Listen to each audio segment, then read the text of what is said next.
नमस्कार दोस्तों, स्वागत है आपका मेरे चैनल पे। दोस्तों आज जो खबर है वो राफेल फाइटर जेट से जुड़ी है कि इसकी सेकंड स्क्वाड्रन ने भी शेप लेना शुरू कर दिया है, यानी इसकी शुरुआत हो गई है।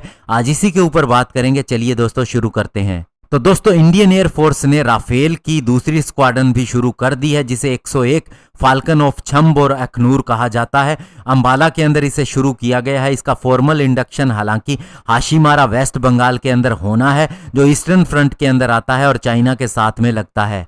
चूंकि दोस्तों हमारी पहली स्क्वाड्रन राफेल फाइटर जेट की 17 गोल्डन एरो पूरी तरह से तैयार हो गई है और अंबाला एयरबेस के ऊपर तैनात है। इसके अंदर 18 फाइटर जेट पूरे हो चुके हैं। तो ऐसे में दूसरी स्क्वाड्रन जो 101 स्क्वाड्रन कहलाएगी और इसे भी शुरू कर दिया गया है। और सूत्रों की माने तो 5 राफेल फाइटर जेट इंडिया के अंदर लैंड ऑलरेडी कर चुके हैं, जो सेकेंड स्क्वाड्रन का हिस्सा बनेंगे। तो ऐसे में 36 में से केवल 13 फाइटर जेट रह जाते हैं जो हमें मिलने हैं, और माना जा रहा है कि ये हमें इसी साल के अंदर मिल जाएंगे। हालांकि इनकी डेडलाइन अगले साल अप्रैल तक है। हालांकि दोस्तों जो फॉर्मल सेरेमनी होनी है 101 स्क्वाड्रन की, इसके अंदर जरूर देरी हो गई थी, क्योंकि दोस्तों हाशीमारा एयरबेस पे कोविड-19 की वजह से इस सेरेमनी को करने के अंदर एयरफोर्स ने समय ले लिया। लेकिन अभी 1 महीने के अंदर अंदर इस सेरेमनी को कर लिया जाएगा। हालांकि दोस्तों राफेल फाइटर जेट एक ओमनी रोल फाइटर जेट है। इसे अगर इंडिया में कहीं भी तैनात कर दिया जाए तो ये थोड़े समय के अंदर ही कहीं भी पहुंच सकता है। लेकिन इन 2 एयरबेसिस को सिलेक्ट करने के पीछे भी एक रीजन है, क्योंकि अंबाला एयरबेस जो है वो पाकिस्तान और चाइना के दोनों के बॉर्डर के नज़दीक है। और वहीं अगर हाशीमारा एयरबेस की बात करें तो ये भी चाइना के नज़दीक है, लेकिन ये ट्राई जंक्शन के एरिया के बहुत ही ज़्यादा नज़दीक है, जो चिकन नेक जिसे बोला जाता है, जो एक बहुत ही पतला एरिया है चाइना और बांग्लादेश के बीच में।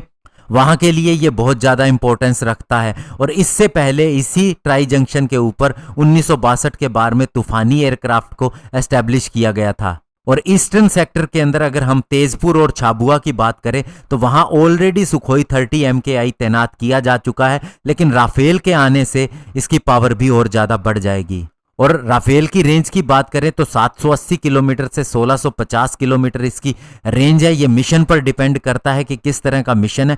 और इसके वेपन पैकेज बहुत ही ज़्यादा डेडली है। एडवांस एवियोनिक्स है, रडार है, इलेक्ट्रॉनिक वारफेयर सिस्टम है, और इसके अलावा जैमिंग से बचने के लिए भी इसके अंदर सिस्टम लगा है। तो इस तरह से एक कंप्लीट वेपन पैकेज के साथ में राफेल फाइटर जेट वहां पर तैनात होगा।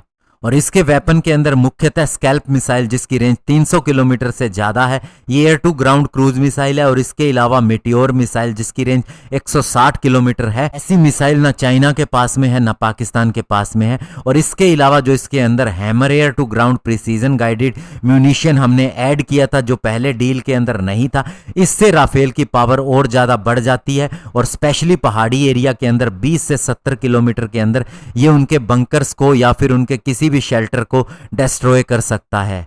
तो ऐसे में दोस्तों दूसरी स्क्वाड्रन का शुरू होना बहुत ही बड़ी बात है, और इससे इंडिया की पावर चाइना के खिलाफ डबल हो जाती है। धन्यवाद। जय हिंद।